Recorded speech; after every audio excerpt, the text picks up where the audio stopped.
As, because, since, and for are conjunctions. They introduce subordinate clauses, and they connect the result of something with its reason.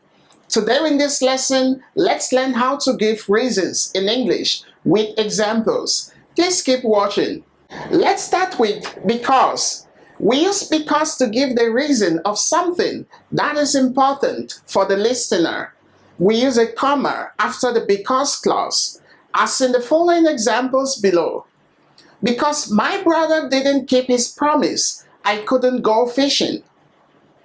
Because I woke up late, we missed the bus. From these examples, we can clearly see that because is used when the reason is the most important part of the sentence for the listener. Again, remember that we should use a comma after the because clause. The because clause usually comes at the end of a sentence when we want to emphasize the reason. Here are some examples to consider. Why are you crying? I am crying because we lost the game. We don't say as or since or for. We lost the game. We use because at the end of the sentence to emphasize the reason for something.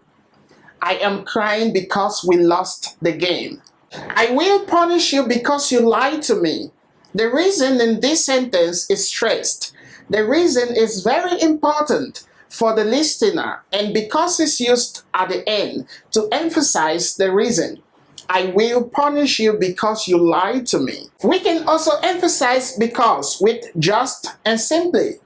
Just because and simply because. Just because you are the leader, it doesn't mean you can be rude to everyone. I don't want to do it simply because I think it's wrong. From these examples, we can clearly see that we use just and simply to emphasize because. Just because, simply because. Cause is a short form of because and can also be spelled C-A-U-S-E. It can be used instead of because and cause of instead of because of. We often use it in speaking, emails, and text messages, especially in informal situations. I don't eat meat because I love animals. They cancelled the trip because of the snow. From these examples, we can clearly see that we use cause, the short form of because, to connect the result of something with its reason. Cause of the snow, cause I love animals. And here comes for. For also introduces a new reason to the listener as because does. The for clause cannot be used in the beginning of a sentence. We went to a small restaurant for we were hungry. Here we see that for is used when we want to introduce a new reason to the listener. The reason is very important in this sentence. It is never placed in the beginning of a sentence. We went to a small restaurant for we were hungry. And here comes as and since. Like because, we use as and since to give reason.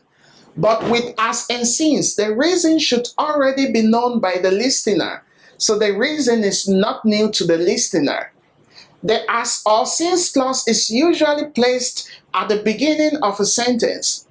As and since are more formal than because. And here are some examples. As we lost the final game, we couldn't qualify for the semi-final.